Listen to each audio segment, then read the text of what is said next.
Hello friends, સ્વાગત છે આપ સૌનું ફૂડ કોર્ટમાં.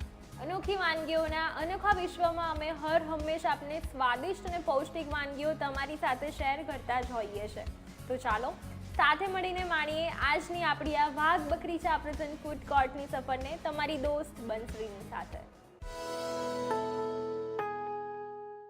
તો ફ્રેન્ડ્સ, આજની આપણી ફૂડ કોર્ટની સફરમાં આપણી સાથે જોડાયા છે શ્રી બાલાજી ગરમ હોલમાં આવેલી આગ્ર રેસ્ટોરન્ટના શેફ વક્તાવરસિંહ. તો ચાલો તમને મળીને જાણી લઈએ કે તેઓ આજે શું બનાવવાના છે. Good afternoon chef. Good afternoon. કેમ છો? સારું. શું બનાવવાના છો આજે તમે? અત્યારે આપણે બનાવવાનો છે કાજુ બદામનો હલવો. કાજુ બદામનો હલવો, ડ્રાયફ્રૂટનો હલવો છે જેમાં કાજુ બદામનો હલવો બનાવવાના છો. કેટલો સમય લાગે છે આને બનતા? અને મિનિમમ 15 થી 20 મિનિટ જેટલું લાગે. 15 થી 20 મિનિટમાં રેડી થઈ જતો હોય છે. તો ચાલો ઇન્ગ્રેડિયન્ટ્સ જોઈ લઈએ. હાજી, આપણે આ બદામનો ભૂકો છે, પછી કાજુનો ભૂકો, દૂધ, દેશી ઘી, માવો, ખાંડ, બદામ પિસ્તાની કતરણ, ઇલાયચી પાવડર, બદામ અને કાજુ છે. ઓકે, તો શરૂઆત ક્યાંથી કરવાની છે? શરૂઆત આપણે પહેલાં ઘી મૂકીએ.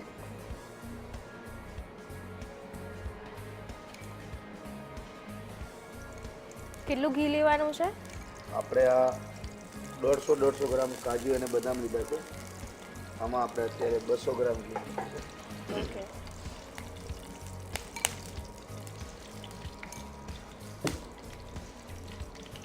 બસો ગ્રામ જેટલું ઘી લઈએ છે.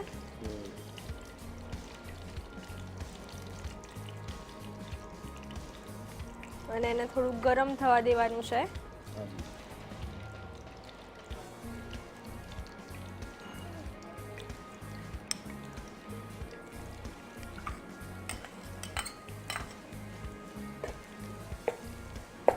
જેમાં આપણે બદામનો ભૂકો એડ કરીએ છીએ. શેફ, આ બદામનો ભૂકો તમે ઓલરેડી પ્રિપેર રાખેલો છે, તો એને કેવી રીતે બનાવ્યો છે તમે? એને આપણે ગરમ પાણીમાં બદામ ઉકાળી લીધી છે. એને એના ઉપરથી છિલકા આપણે કાઢી નાખ્યા છે. ઓકે, છિલકા કાઢીને પછી મિક્સરમાં નોર્મલી જેમ આપણે મોહનથાળનો ઢાબો હોય ને, કરકરો લોટ હોય ને મોહનથાળનો, ચણાનો લોટ કરકરો, આવી રીતે એને આપણે કરકરી પીસી નાખીએ છીએ મિક્સરમાં જ. ઓકે, એટલે સૌથી પહેલાં બદામને આપણે ગરમ પાણીમાં બાફી લીધેલી છે. કેટલી વાર સુધી બાફવાની હોય છે? નોર્મલ આમ પાણીનો એક ઉબાળો આવી જાય એટલે નીચે મૂકી દઈએ. ઓકે, પાણી ગરમ મૂકીને એનો એક ઉભરો આવે પાણીમાં, એટલે આપણે એમાં બદામ નાખી દઈએ છીએ અને પછી 1-2 મિનિટ પછી એની કાઢી લઈએ, એની ઉપર જે છાલ હોય છે એને રિમૂવ કરી લઈએ છીએ અને પછી આપણે એને પીસી લેવાની હોય છે અધકચરી.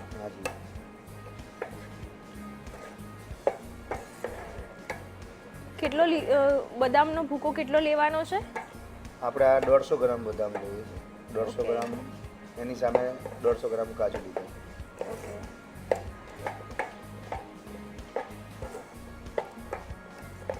કાજુ અને બદામ બંનેનું પ્રમાણ ઇક્વલ રાખવાનું હોય છે. હાજી.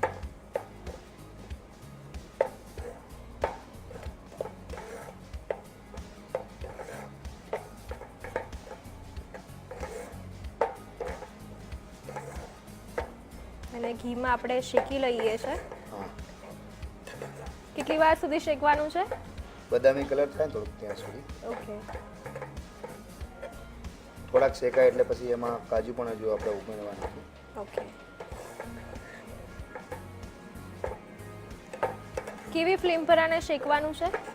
એકદમ ધીરે 0 ફ્લેમ ઉપર, જેથી કરીને બરી પણ ન જાય અને બદામ કલર જેવું પણ કરવાનું છે આપણે. ઓકે, એકદમ સ્લો ફ્લેમ પર આપણે બદામના ભૂકાને શેકી રહ્યા છે. હાજી. અને એ શેકાઈ જાય પછી આપણે કાજુનો ભૂકો એડ કરવાનો છે. હાજી.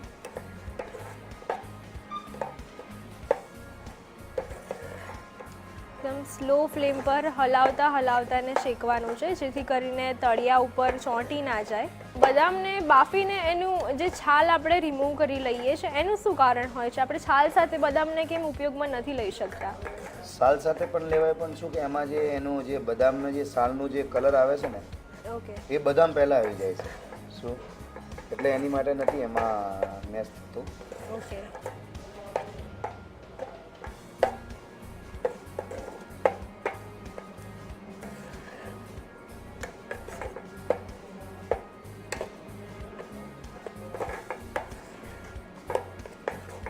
હવે આપણે એમાં કાજુ ઉમેરી. એક સરસ મજાનો ગુલાબી કલર પકડાઈ જાય બદામમાં પછી આપણે કાજુનો ભૂકો એડ કરીએ છીએ. કાજુનો ભૂકો કેવી રીતે રેડી કર્યો છે? એ પણ આમ કોરા કાજુ જ આપણે પીસી લેવાના. ઓકે. કાજુના આપણે કોરા જ પીસી લઈએ છીએ. હાજી. 150 ગ્રામ કાજુ લીધા છે એને આપણે મિક્સરમાં એને પીસી લીધા છે. હાજી. આપણને કાજુનો ભૂકો નાખીએ ત્યારે ઘીનો થોડુંક માત્ર કમ લાગતું હોય તો આપણે એમાં બીજું ઉમેરી શકીએ. ઓકે. જ્યારે બદામ શેકાઈ જાય અને પછી આપણે એમાં કાજુ એડ કરીએ છીએ ત્યારે ઘીનું પ્રમાણ જો ઓછું લાગતું હોય તો થોડું ઘી એડ કરી શકાય છે. અને આમ બી શીરો બનાવી રહ્યા છે, હલવો બનાવી રહ્યા છે, તેમાં ઘી થોડુંક ભારોભાર હોય તો જ એનો સ્વાદ પ્રોપર આવતો હોય છે. એટલે બદામ છે, શીરા છે, એવી બધી વસ્તુઓમાં ઘીનું કોઈ ચોક્કસ માપ હોતું જ નથી. જો એમાં ઘી થોડુંક સરખી માત્રામાં હશે તો જ એનો સ્વાદ પ્રોપર આવે છે. હા, થોડુંક શું કે હલવો એટલે એમાં ગમે એમાં ઘી જ્યાં સુધી નહીં છૂટે ને આપણને એમ લાગે કે હજુ નથી બરાબર એમાં સ્વાદિષ્ટ.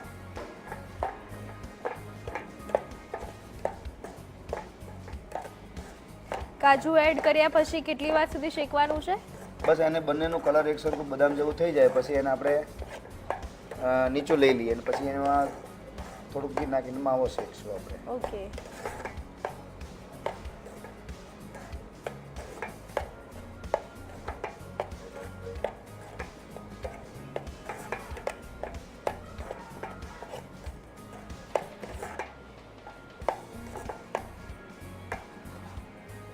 કાજુ એડ કર્યા પછી પણ એકદમ ધીમી ફ્લેમ પર હલાવતા એને શેકતા રહેવાનું છે જેથી કરીને મિશ્રણ તળિયે ચોંટે નહીં.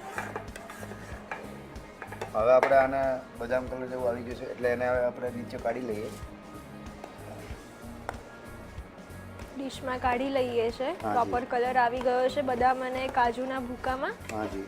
એટલે એકદમ પ્રોપર શેકાઈ ગયો છે. હવે એને આપણે પ્લેટમાં કાઢી લઈએ છે. પ્લેટમાં એટલા માટે કાઢી લઈએ કે પછી અત્યારે શું કે આપણી પાસે માવો જે છે ને અત્યારે આપણે એને માવો શેકશું. માવો પણ 6 ગ્રામ જેટલો આપણે એડ કરવો પડે છે.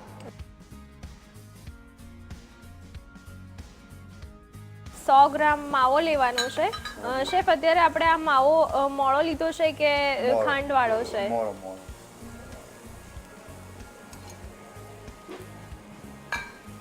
મોળો દાણાદાર માવો. ઓકે. એક લીચો માવો આવે છે, મોળો અને મીઠો બંને. એક લીચો આવે જેની માત્ર ગુલાબજાંબુ બનતા હોય છે. ઓકે. અને કોઈ પણ એવી મીઠાઈ બનતી હોય તેમાં માટે પણ આની માટે જે દાણાદાર મોળો માવો આવે એ લેવો છે આપણે. ઓકે. માવા ઘણી બધી ટાઈપના આવતા હોય છે પણ આપણે લીસો નહીં પણ જે કરકરો દાણાવાળો જે માવો આવતો હોય છે એ લેવાનો છે. 100 ગ્રામ જેટલો મોળો માવો લીધો છે અને એમાં તમે અત્યારે ઘી એડ કર્યું છે તો કેટલું ઘી એડ કરવાનું છે એમાં? 15 થી 20 ગ્રામ જે ખાલી માવો થોડો આમ ઓગી જાય એટલો. ઓકે. હવે એમાં આપણે ખાંડ એડ કરશું જેથી કરીને ખાંડ પણ સેટિંગ થઈ જશે. કેટલી ખાંડ લેવાની છે? ખાંડ આમ જોવા જઈએ તો બધું 200 ગ્રામ જેટલી ખાંડ લેવી છે આપણે. ઓકે.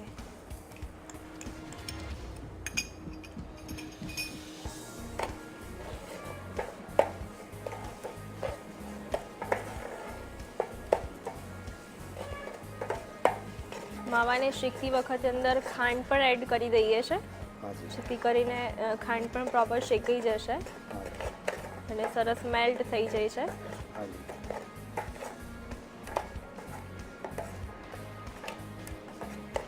કેટલી વાર સુધી આપણે એને શેકવાનું છે?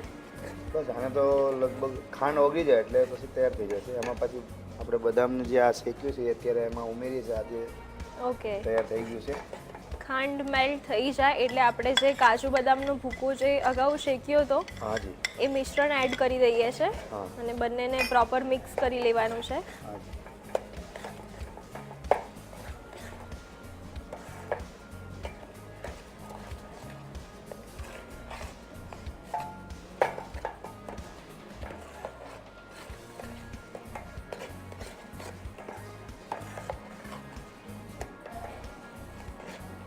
અને થોડુંક હવે પ્રોપર ઠંડુ થવા દેવું પડશે એટલે એની જે એની શેપ જે છે એ તૈયાર થઈ જશે. ઓકે, બંને મિશ્રણને મિક્સ કર્યા પછી એને થોડીક વાર ઠંડુ પડવા દેવાનું હોય છે અને ત્યારબાદ આપણો હલવો રેડી થઈ જાય છે. બાકી ઇન્ગ્રેડિયન્ટ્સ જે છે ઠંડુ પડ્યા બાદ ઉમેરવાના છે. ઓકે, તો ફ્રેન્ડ્સ હલવાને ઠંડુ પડવામાં થોડોક સમય લાગે તેટલો છે. ફ્રેન્ડ્સ હલવાની આગળની પ્રોસેસમાં શું કરવાનું છે ચાલો પૂછી લઈએ શેફને. ઓકે શેફ, હવે આગળની પ્રોસેસમાં શું કરવાનું છે? તો હવે આ ઠંડુ થઈ ગયું છે આપણે, અને એમાં એવું છે કે થોડુંક આપણે દૂધ ઉમેરવું પડશે, જેથી કરીને જેની એની જે હલવાની લેસ પણ આવશે એ હલવાની આવશે દૂધના હિસાબે. કેટલું દૂધ એડ કરવાનું છે? 4 ટીસ્પૂન જેટલું. ઓકે, હા, 4 ચમચી જેટલું દૂધ એડ કરે છે. દૂધ રૂમ ટેમ્પરેચર વાળું હોવું જોઈએ કે થોડુંક વોર્મ રાખવાનું છે? ના, એ તો નોર્મલ આપણે ગરમ કરીને કાઢી લઈએ, પછી ઠંડુ ગમે એટલું ઠંડુ હોય તો ચાલે. ઓકે, હા, પણ ગરમ કરવું બહુ જરૂરી છે. પહેલાં ગરમ કરીને મૂકી દઈએ, પછી ગમે એટલું ઠંડુ હોય તો ચાલે. ઓકે, ગરમ હોય તો ચાલે. કાચું દૂધ નથી ઉપયોગમાં લેવાનું? હા, જેથી કરીને એ હલવો પડ્યો રહે ને તો બગડે નહીં. Okay. કાચા દૂધથી બગડી જાય. હવે આપણે એમાં થોડીક ઇલાયચી ઉમેરશું. આપણે સ્વાદ અનુસાર ઇલાયચી નાખીએ છીએ જે હલવાના પ્રમાણમાં, અને ડ્રાયફ્રૂટની થોડીક કતરણ છે, પછી બદામ એને કાજુનું જ છે પણ એમાં એ પણ ડ્રાયફ્રૂટ ઉમેરીએ છીએ, બદામ કાજુ. ઇલાયચી પાવડર, કાજુ અને પિસ્તાની કતરણ એડ કરી છે, બદામના ટુકડા અને કાજુ એડ કર્યા છે. હાજી. હવે આપણે એને જો પીસીસમાં કરવું હોય તો થોડુંક જે આપણે માવો શેક્યો એને થોડુંક કડક લઈએ અને પછી અંદર નાખીએ એટલે પીસીસમાં પણ કરી શકો તમે. પીસીસ માટે એને થોડી વાર 2-3 કલાક ચોકીમાં મૂકીને એને મૂકવું પડે. ઓકે, અને ઠારતી વખતે નીચે થાળી કે ચોકી ગમે હોય એમાં ઘી લગાડી દઈએ, તેલ લગાડી દઈએ આપણે. ઓકે, પરંતુ અત્યારે આપણે હલવાના ફોર્મમાં સર્વ કરવાનું છે. હાજી. શેફ, આ હલવાને કેટલા દિવસ સુધી સ્ટોર કરી શકાય છે? આને તમે ઘરમાં હોય તો 10 દિવસ તો મિનિમમ તમે રાખી શકો. ડ્રાય ફ્રૂટ છે એટલે.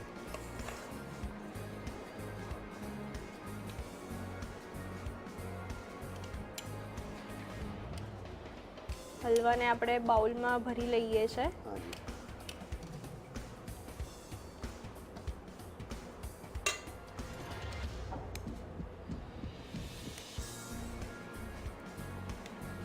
ખૂબ જ સરસ રીતે ઘી છૂટું પડ્યું છે આમાં.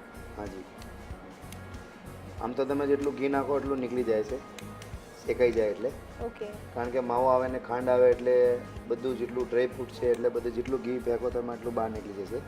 ઓકે, વધારાનું ઘી પાછળથી કાઢી લેવું હોય તો કાઢી લેવાય. હાજી. તો હલવો રેડી છે અને હવે આપણે એને સર્વ કરશું. શ્યોર. હલવાને આપણે સર્વિંગ પ્લેટમાં સર્વ કરવાનો છે. હાજી.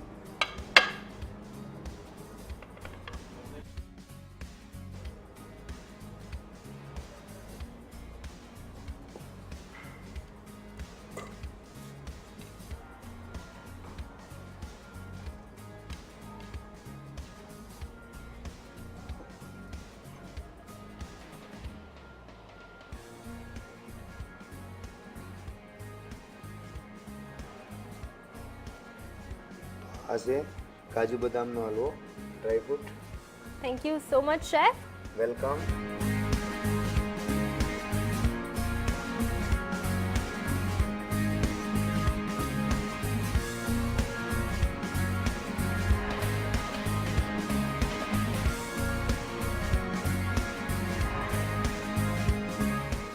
કાજુ બદામનો હલવો બનીને એકદમ રેડી છે. ફટાફટથી નોટ કરી લો કાજુ બદામનો હલવો બનાવવા માટેનો ક્વિક રીકેપ. કાજુ બદામનો હલવો બનાવવા માટે જોઈશે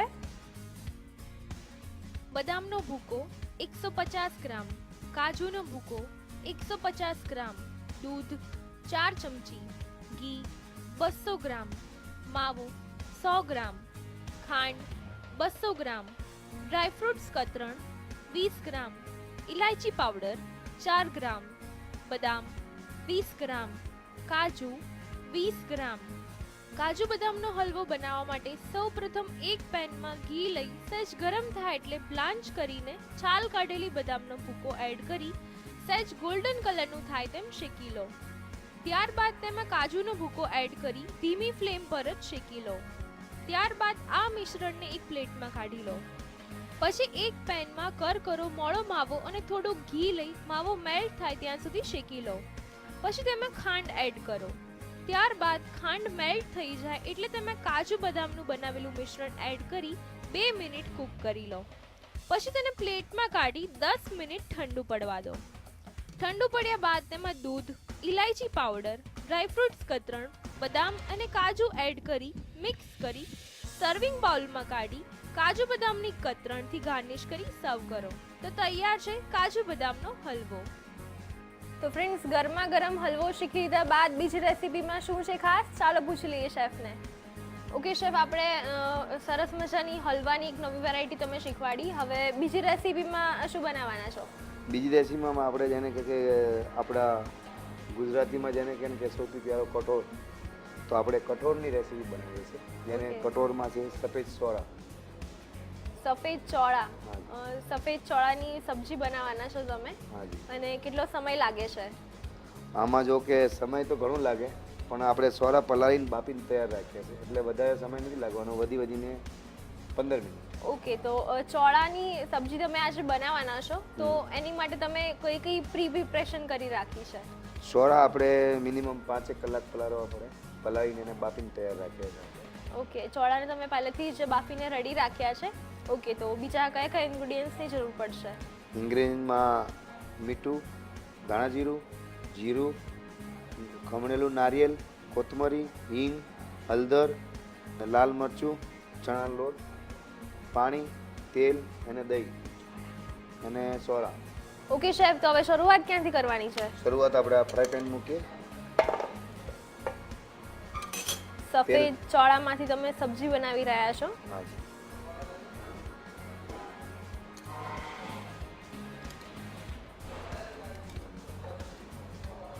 આપણે 3 ટેબલ સ્પૂન તેલ નાખ્યું છે. 3 થી 4 ચમચી જેટલું તેલ નાખ્યું છે અને ગરમ કરવા મૂકીએ છે. હાજી. ગરમ થશે ત્યાં સુધી આપણે મસાલા એક બાઉલમાં બધા ભેગા કાઢી લઈએ છીએ. ધાણા જીરું લઈએ, પછી અડધી ટેબલ ટીસ્પૂન આપણે હિંગ લઈએ છીએ, પછી 1 ટીસ્પૂન આપણે મરચું લઈએ છીએ, 2.5 થી 5 ચમચી આપણે હળદર લીધી છે, પછી આપણે સ્વાદ અનુસાર એમાં મીઠું પણ નાખી દઈએ છીએ. હવે આપણે તેલ આવી ગયું છે એટલે એમાં અડધી ચમચ જેટલું જીરું નાખીએ છીએ.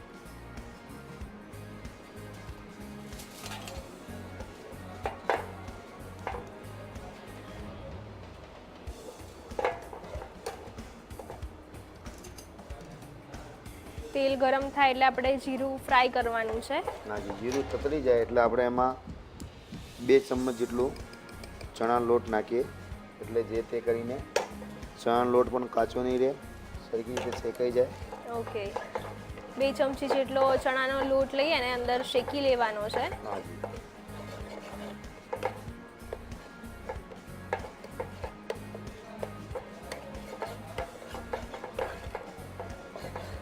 ચણાનો લોટ શેકી જાય એટલે આપણે જે મસાલો કાઢ્યો છે આપણે એક બાઉલમાં એ નાખી દઈએ છીએ. જેમાં આપણે 1 ચમચી ધાણા જીરું લીધું હતું, હાજી. હળદર લીધી હતી, 1 ચમચી મરચું લીધું હતું. હવે એમાં થોડુંક પાણી નાખી દઈએ જેથી કરીને મસાલો બળી ના જાય. હાજી.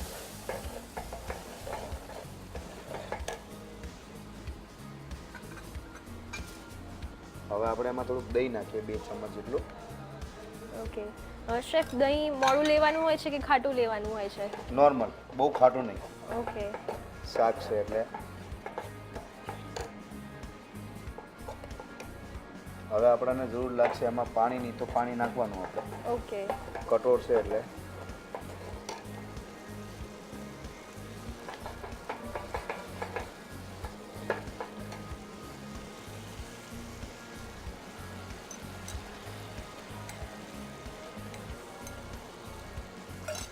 પચાસ થી 100 ml જરૂર મુજબ પાણી એડ કરવાનું છે.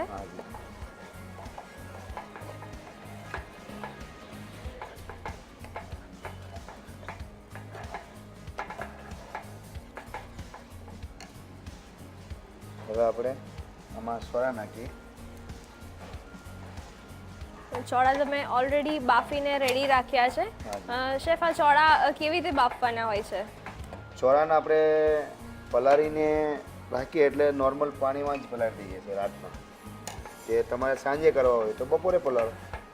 ઓછામાં ઓછા કઠોળને કેટલી વાર સુધી પલાળવા જરૂરી હોય છે? દરેક કઠોળમાં આપણે એનું પ્રમાણ હોય છે. જેમ દેશી ચણા ઓછામાં ઓછા તમે 6 કલાક પલાળો, મગ 2 કલાક પલાળો, 3 કલાક પલાળો. પછી સફેદ ચોળા છે તો એ મિનિમમ તમે 3 કલાક પલાળો તો સારી રીતે પલળી જાય. ઓકે. એટલે જે તે કહીને આપણે તમે નોર્મલ તપેલામાં મૂકો સારા સોળા હોય તો એ પણ તરત થઈ જાય, અને કુકરમાં એક સીટીમાં તમારો સોળો થઈ જાય પલાળેલો. ઓકે, એટલે અત્યારે આપણે આજે સફેદ ચોળા લીધા છે તો એને કેટલી વાર સુધી પલાળી રાખવા જરૂરી છે? એને આપણે મિનિમમ 3 કલાક. ઓકે. હા, 3 કલાક પલાળી રાખવા એને જરૂરી છે. અને પછી પલાળી રાખ્યા પછી એને કેવી રીતે બાફવાના હોય છે? એમાં કુકરમાં તમે એક ચીટી નોર્મલ ચીટી એક વગાડવાની. ઓકે, એક સીટીમાં બફાઈ જાય છે. અને એમાં સોડા કે એવું કોઈ એડ કરવાની જરૂર હોય છે? પલાળ્યા પછી એવી જે એડ કરવાની જરૂર નથી રહેતી. ઓકે. જો કે કઠોળ એવી વસ્તુ છે કે ઘણા લોકો તાત્કાલિક કરીને કરતા હોય તો એમાં સોડા અને એવું બધું કરે છે, પણ એમાં શું છે કે સોડા માત્ર એવી છે કે પેટ માટે સારી નથી રહેતી. ઓકે. એટલે મારું તો માનવું એમ છે ને, અમે તો આ જ રીતે કરીએ છીએ કે જે પલાળીને જે તમે કઠોળ કરો અને નોર્મલ જેવી રીતે બપાતો એવી રીતે બાપો તો તમે બહુ સરસ રહે કઠોળ. ઓકે. અને સોડાથી શું છે કારાશ આવી જાય, અને ખાવામાં પણ એનો ટેસ્ટ ચેન્જ થઈ જાય. ઓકે, એટલે 3 કલાક એને મિનિમમ પલાળી રાખી અને બાફવા જરૂરી છે તો એ સોડા વગર ઇઝીલી બફાઈ જાય છે. ઇઝીલી બફાઈ જાય છે. ઓકે. નોર્મલ તમે આમ તાત્કાલિક જ્યારે ધોઈને 3-4 પાણીથી ધોઈને કુકરમાં નાખો એટલે સીટી આવતા ભેગી તમારે કાઢી લેવા પડે. ઓકે. નહીં તો સોડો હાવ દાળની જેમ થઈ જાય. ઓકે. જો કઠોળ કરવું હોય તો આ કઠોળ તમારું રેડી થઈ ગયું છે. ઓકે, ચોળા એડ કર્યા પછી એને કેટલી વાર સુધી આપણે કૂક કરવાનું હોય છે? પછી તેમાં તમે 2 મિનિટ રાખો એટલે બાકી બધું મસાલો તો પાકી ગયું હોય. ઓકે. શું સોડા બફાઈ ગયા હોય એટલે પછી બહુ કૂક કરવાની જરૂર નથી. 2 મિનિટ બસ આપણાને એમ લાગે તૈયાર છે એટલે તમે તરત ગેસ બંધ કરી. ઓકે. હાજી. પછી તમારે એમાં આમ તો તમારે જે ઉમેરવું હોય કોથમરી કે નારિયેલ આપણે ખમણેલું હોય તો એ સારું એમ. ઓકે. કૂક થઈ જાય એટલે પાછળથી આપણે લીલા કોપરાની છીણ અને કોથમરી એડ કરીએ છીએ. હાજી. તો આ રેડી થઈ ગયા છે, આપણે સર્વિસ કરીએ. શ્યોર. સફેદ ચોળા સર્વિંગ માટે એકદમ રેડી છે. હાજી. જેને આપણે સર્વિંગ બાઉલમાં કાઢીને સર્વ કરવાનું છે. હાજી.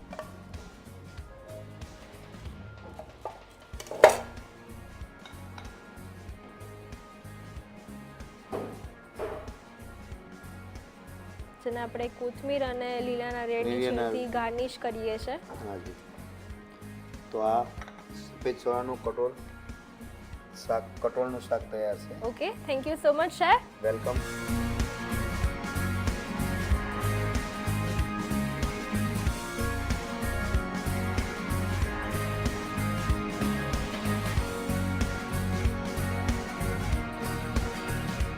સફેદ ચોળાનું શાક બનીને એકદમ રેડી છે. તેની રીત હું તમને ચોક્કસથી લખાવીશ. તો ફ્રેન્ડ્સ, ફટાફટથી નોટ કરી લો સફેદ ચોળાનું શાક બનાવવા માટેનો ક્વિક રીકેપ. સફેદ ચોળાનું શાક બનાવવા માટે જોઈશે દહીં 2 ચમચી, મીઠું 1 ચમચી, ધાણા જીરું 1 ચમચી, જીરું 1 ચમચી, નારિયેળ 1 ચમચી, કોથમીર 1 ચમચી, હિંગ 1 ચમચી, હળદર ચપટી, મરચું 1 ચમચી, બેસન 2 ચમચી, પાણી 100 ગ્રામ, તેલ 4 ચમચી, ચોળા 100 ગ્રામ. સફેદ ચોળા બનાવવા માટે સૌપ્રથમ એક પેનમાં તેલ લઈ ગરમ કરવા મૂકો. ત્યારબાદ એક બાઉલમાં ધાણા જીરું, હિંગ, મરચું, હળદર, મીઠું અને ખાંડ લઈ મસાલો બનાવી લો. ત્યારબાદ તેલ ગરમ થઈ ગયા બાદ તેમાં જીરું ફ્રાય કરો. પછી તેમાં ચણાનો લોટ એડ કરી શેકી લો. પછી તેમાં બનાવેલો મસાલો અને થોડુંક પાણી એડ કરો. ત્યારબાદ તેમાં દહીં એડ કરો. પછી તેમાં બાફેલા સફેદ ચોળા એડ કરી 5 મિનિટ કૂક થવા દો. પછી તેમાં લીલા નારિયેળની છીણ અને કોથમીર એડ કરી હલાવી લો. પછી બનાવેલા ચોળાને સર્વિંગ પ્લેટમાં કાઢી કોથમીર અને લીલા નારિયેળની છીણથી ગાર્નિશ કરી ગરમા ગરમ સર્વ કરો. તો તૈયાર છે સફેદ ચોળા. તો ફ્રેન્ડ્સ, આજે બનાવેલી આ બંને રેસીપીના સ્વાદ તમે પણ તમારા ઘરે બનાવીને ચોક્કસથી માણજો. અને અત્યારે સમય છે મારો તમારાથી વિદાય લેવાનો. ત્યાં સુધી મને આપો રજા. આવજો.